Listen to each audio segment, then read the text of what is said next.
masyarakat dan memperoleh keuntungan maksimum dari usaha tersebut, maka akan mengalami berbagai permasalahan.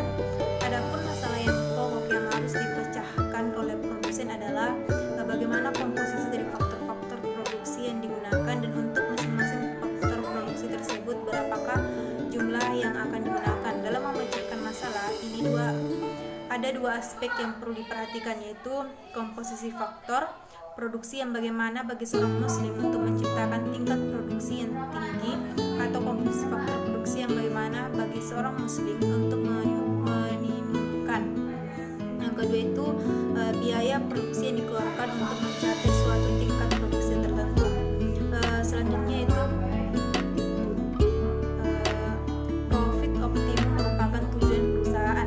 Organisasi yang bisa dikatakan sebagai bentuk perusahaan menurut Syed Othman Al-Hasbi seperti PT, persekutuan, perusahaan pribadi, dan bentuk lainnya seperti perusahaan di bidang pertanian, bangunan, pertambangan, kerajinan, transportasi, servis, dan lain-lain. Al-Hasbi juga menemukan konsep dari seorang produsen, di mana peran produsen sebagai produsen itu sendiri adalah menghasilkan barang kemudian menyalurkan sesuai dengan perencanaan awal. Selanjutnya itu profit optimal.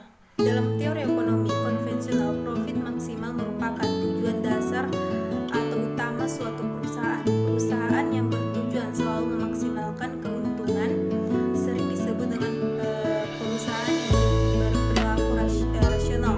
Hal ini menunjukkan apakah perusahaan suatu penentuan harga persaingan sempurna, sebuah pasar monopoli atau duopoli, dan lain-lain. Al-Hasbi mengangkat dua kasus yang berkaitan dengan hal ini. Pasar persaingan sempurna adalah suatu pasar yang ditandai oleh tidak adanya sama sekali persaingan yang bersifat pribadi di antara perusahaan-perusahaan itu, di mana dalam pasar persaingan sempurna para individu tidak bisa mempengaruhi harga jual beli pasar, dan pasar ini menunjukkan sebuah pasar yang baik. Selanjutnya profit normal dan profit tidak normal. Menurut Al-Hasbi mendefinisikan profit normal sebagai tingkat keuntungan ketika biaya rata-rata sama dengan pendapatan. Profit normal ini mencangkup keuntungan pengusaha dalam faktor produksi. Sedangkan profit tidak normal dibagi menjadi dua, yaitu profit supernormal dan profit subnormal. Profit supernormal diperoleh ketika penghasilan rata-rata melebihi biaya rata-rata, dan ketika penghasilan rata-rata kurang dari biaya rata-rata, maka perusahaan dikatakan memiliki profit subnormal atau rugi. Selanjutnya tujuan perusahaan dalam perspektif Islam. Keadilan dan kebijakan bagi masyarakat secara keseluruhan yang sesungguhnya menjadi sari ajaran Islam. Untuk itu kegiatan produksi tentu saja harus senantiasa berpedoman kepada nilai-nilai keadilan dan kebijakan bagi masyarakat, karena kegiatan produksi merupakan respon terhadap kegiatan konsumsi. Maka kegiatan produksi diharapkan menciptakan manfaat maslahat untuk masyarakat. Produksi berperspektif Islam tidak hanya berorientasi untuk memperoleh keuntungan yang tingginya, meskipun manajemen keuangan optimisme mencari keuntungan juga tidak dilarang. Juga produsen yang Islami tidak dapat sebagai profit optimizer. Assalamualaikum warahmatullahi wabarakatuh. Perkenalkan, nama saya Sri Ihsan. Saya akan melanjutkan penjelasan materi dari kelompok saya. Beberapa macam tujuan kegiatan produksi seperti kebutuhan sendiri secara wajar, kedua kebutuhan masyarakat, ketiga persediaan terhadap kemungkinan di masa mendatang, keempat persediaan bagi generasi yang akan datang, kelima pemenuhan sarana bagi kegiatan sosial dan ibadah kepada Allah Subhanahu wa Ta'ala. Keberagaman tujuan perusahaan sebagai pelaku ekonomi, pengusaha atau produsen seharusnya dalam melakukan sesuatu hendaklah sesuai dengan perintah Allah Subhanahu wa Ta'ala seperti yang telah disebut di atas. Sebagaimana yang telah ditentukan oleh Al-Habsyi, jika menolak keuntungan maksimum di dalam suatu usaha, pada akhirnya akan menyebabkan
matematik atas ajaran Islam, maka hasilnya fungsi berisi tentang keseimbangan